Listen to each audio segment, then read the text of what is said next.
Bazin, je suis l'heureux dirigeant du groupe Accor. Non, on a fait un petit déjeuner là avec les dirigeants engagés dans le manifeste inclusion.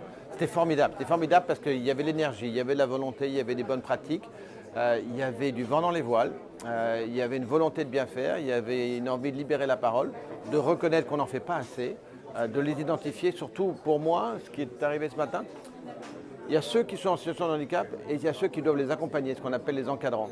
Et on a autant besoin des encadrants pour prendre ces gens-là dans nos bras et puis de leur donner encore plus d'estime de soi, de les faire progresser et d'en faire venir d'autres encore plus nombreux.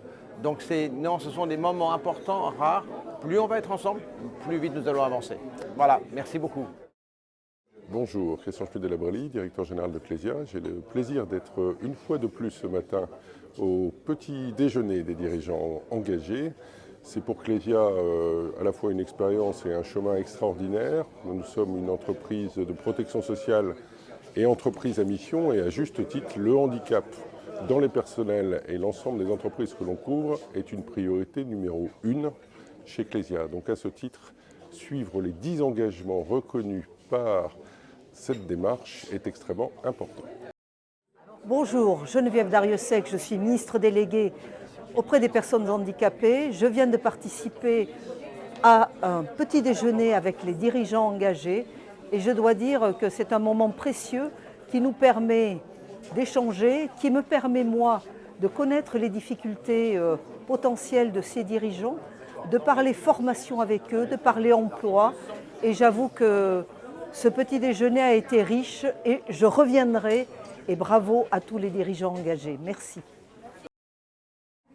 Je m'appelle Yann Bucaille, je suis le fondateur des Cafés Joyeux avec mon épouse. Et je voulais vous parler des cafés des dirigeants engagés. Je suis très touché par ces cafés. C'est très efficace d'abord. Ça démarre à 7h30, 8h. À 9h30, tout le monde est parti. Et en l'espace d'1h30, c'est des partages d'expériences de personnes qui ont de l'impact au travers de leur mission professionnelle et en même temps qui ne savent pas toujours comment faire. Il y a un peu de maladresse, il y a des questions, on ne sait pas, mais on y va, il n'y a pas de tabou. Ce qui est sûr, c'est ce qui réunit tout le monde, c'est l'envie de bien faire. Et ça, je suis vraiment touché de voir des personnes engagées, comme on appelle ce café, qui, en plus ça se passe au Café Joyeux, alors ça c'est encore mieux, mais qui, avec leurs outils, cherchent des solutions novatrices pour permettre l'inclusion de personnes en situation de fragilité. Et finalement, on se rend compte que c'est tous ensemble qu'on va réussir à progresser.